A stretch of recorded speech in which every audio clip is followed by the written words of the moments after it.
আজকে ব্রেকফাস্টে chia seeds, সাথে লেবু দিয়ে গরম জল, সাথে কিশমিশ, শসা, এদিকে মালটা আর রয়েছে আপেল। এগুলো দিয়ে আজকে ব্রেকফাস্ট শুরু হলো।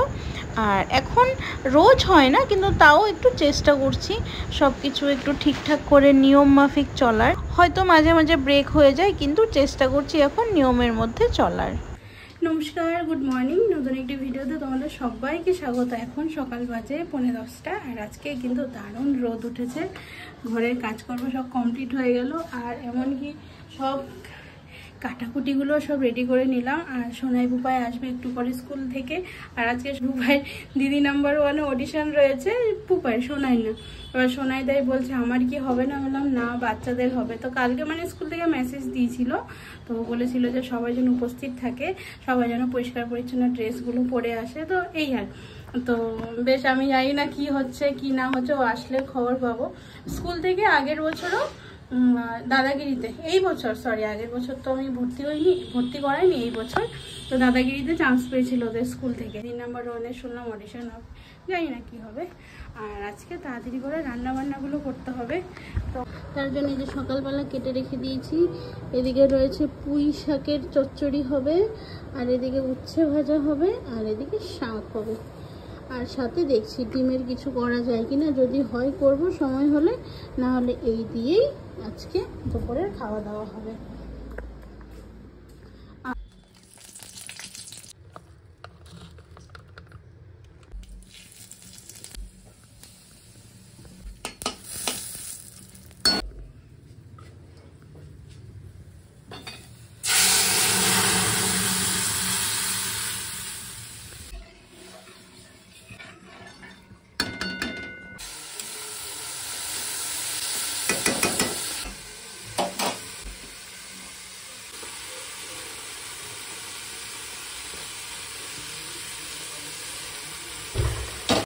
এদিকে রান্না করছি, তার ফাঁকে আসলাম এইদিকে কাজ করতে।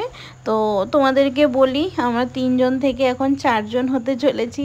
তার কারণ হচ্ছে এই যে আমার ফটো দেখতে পাচ্ছ, কারণ আমাদের তো যেহেতু রেলের পাশ তোলা হয়, তো তার জন্যে সোনার তো অনেক দিন আগে হয়ে গেছে, কিন্তু পুপাই এই বছর পাশের জন্য গ্র্যান্ড হয়েছে, তো তার জন্যে সব কিছু ডকুমেন্টস জমা দিতে হবে। তো তার জন্য আজকে এগুলো বার করা হয়েছে, আজকে সব কিছু জমা দেবে পুপাইয়ের যেগুলো লাগে। কিন্তু এখন যেহেতু পুপাইয়ের সাথে আমরা রিলেটেড আছি, তো সবারটাই দিতে হবে, তার সাথে পুপাইরটা। তো এদিকে রয়েছে পুপাইয়ের কিছু ফটো, তার সাথে মা বাবার ফটো তো অবভিয়াসলি লাগবে।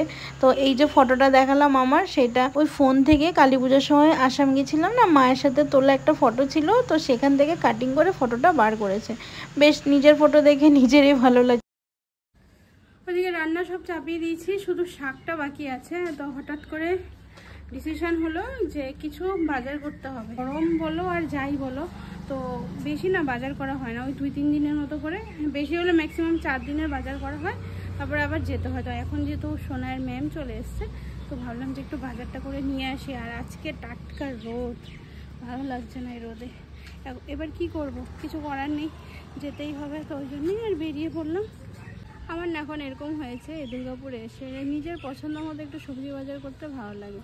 হ্যাঁ, আজকে যেরকম রান্না হচ্ছে সব ওর বাবার পছন্দের, পুঁই শাক থেকে শুরু করে, আমার অতটা পছন্দ না। কিন্তু ওই যখন আমি যেহেতু এখন মাছ মাংস অতটা হয় না, তো এখন সবজি, আর এমনিও আমার সবজি কি, হ্যাঁ সবজিটা আমার এমনিও আগা করে ভালো লাগে, কিন্তু এখন যেহেতু পুরোপুরি ফোকাস সবজির দিকে, তো ওই জন্যে নিজে পছন্দ করে একটু আনাটা পছন্দ করি। তো তার জন্যে আর এই কষ্টের মধ্যে বের হওয়া। তো শাকটা আর হলো না, তো দেখি এসে চান করবো, তারপরে আবার শাকটা বসাবো। দেখো আম হয়েছে গাছে, দেখি তো, আম্রপালি। আজকে পুপাইয়ের এই অফিসিয়াল কাজটা যদি হয়ে যায়, অনেকটা এগিয়ে থাকবে, কারণ সামনের দিকে কোথাও যাওয়ার হলে সুবিধা হবে, 4টা করে এখন সিট হবে। আর এদিকে দেখছো তো সব বাস, কারণ ঝুলন যাত্রা আসছে, তো তার জন্যে মন্দিরে সব কিছু হয়তো আবার প্যান্ডেল হবে, তো সুন্দর সাজানো হবে। যাক, এই দুর্গাপুরে এসে কিন্তু এই ঠাকুর দেবতা বলো, এই সামনে মন্দির রয়েছে, তাতে কিন্তু বেশ ভালো লাগে, একটা অন্যরকম একটা পরিবেশে আছি। কারণ কলকাতায় থাকলে একটা অন্যরকম, সেইভাবে কোনোখানেই যাওয়া হয় না, যখনই যাচ্ছি ওই কোনো সময় মাঝে মাঝে, কিন্তু এইখানে দুর্গাপুরের ব্যাপারটা কি হচ্ছে, সব সময় চোখের সামনে দেখছি, তো তাতে কিনা আমার একটা অন্যরকম ভালোবাসার একটা জায়গা তৈরি হয়েছে। কলা নিতে হবে, আপেল নিতে হবে, কিন্তু আপেল নেই। মালটাটা নিয়ে না, লম্বা লম্বা দেখে নাও তো, লম্বা দেখে।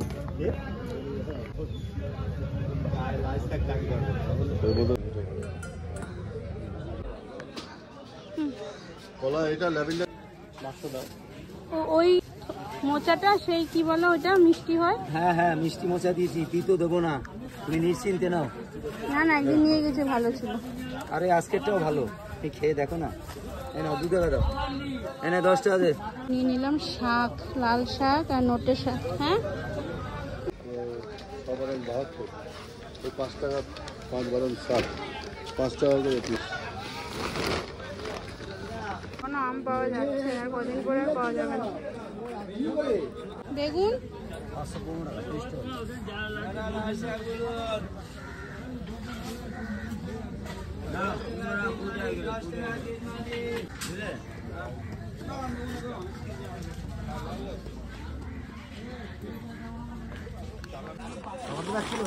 পটল নেওয়া হয়ে গেল, বেগুন নেওয়া হয়ে গেল। না না ওই মাল ওইগুলো গাটি নাকি? এটা কি? এটা গাটি, ওটাও গাটি। তোমাকে যেগুলো দিচ্ছি বেঁচে নিয়ে যান। কত কিলো? কত? 60 টাকা। যদি না, না, না। এতটুকু খারাপ হয়ে গেছে? 1 কিলো। ঠিক আছে, ওটা দাও। আর বাবুটি পলিথিন একটা ছোট্ট। ছোট আছে, লঙ্কা দেবো।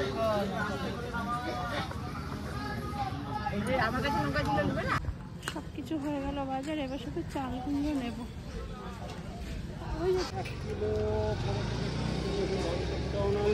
চাল কুমড়ো হ্যাঁ 30 টাকা কিলো বলছে।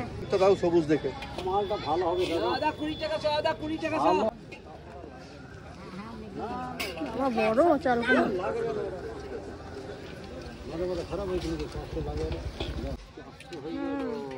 আরো দিয়ে দাও। হ্যাঁ 1 কিলো 400।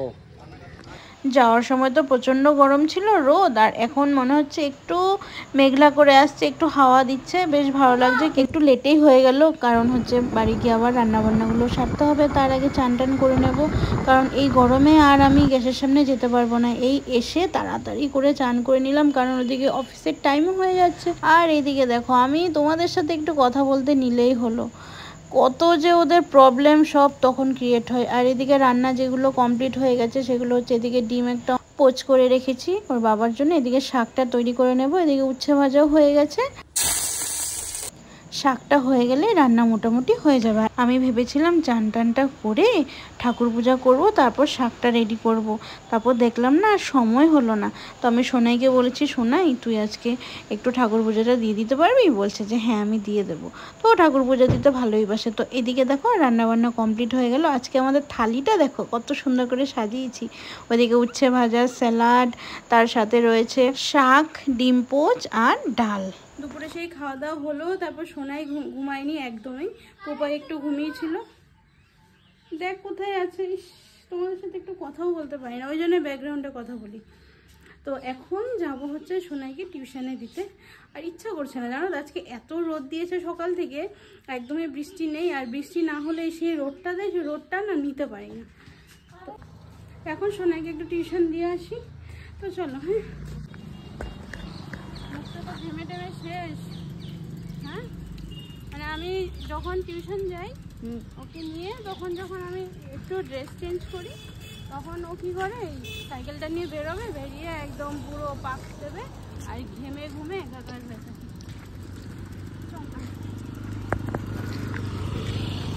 মনে হচ্ছে না বৃষ্টি পড়ছে? হ্যাঁ বাবা কি গরম দিয়েছে গো, ভালো লাগে না। আর একটু ঝিরিঝিরি মনে হয় পড়ছে না, তোর গায়ে পড়ছে তো? ওই এমনি হবে, আবার চলে যাবে। পড়ছে না ওই ইয়েতে না?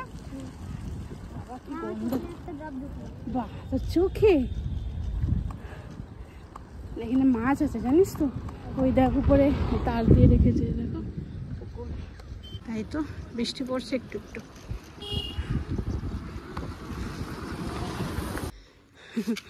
ম্যাম বহুত রাগী, সব কিছু পড়বি, ঠিক আছে? না বুঝে আমাকে বলবি, ম্যামকে জিজ্ঞেস করবি। আকাশটা একটু একটু মেঘলা, সেই বৃষ্টি যাওয়ার সময় ছিটি ছিটি ঝিরিঝিরি পড়ছিল, এখন এইদিকে আবার বৃষ্টি নেই। মানে যেখানে মেঘ একটু আটকায় সেই জায়গাতে একটুখানি বৃষ্টি পড়ে, আবার সেই আজকে তো তাও বৃষ্টির কোনো নামও নিশান নেই, শুধু এই এখন যাওয়ার সময় একটুখানি বৃষ্টি, 1-2 ফোঁটা নেই। ছাগলগুলো দেখো কিভাবে খাচ্ছে, গাছ গাছ হয়ে উপরে উঠে।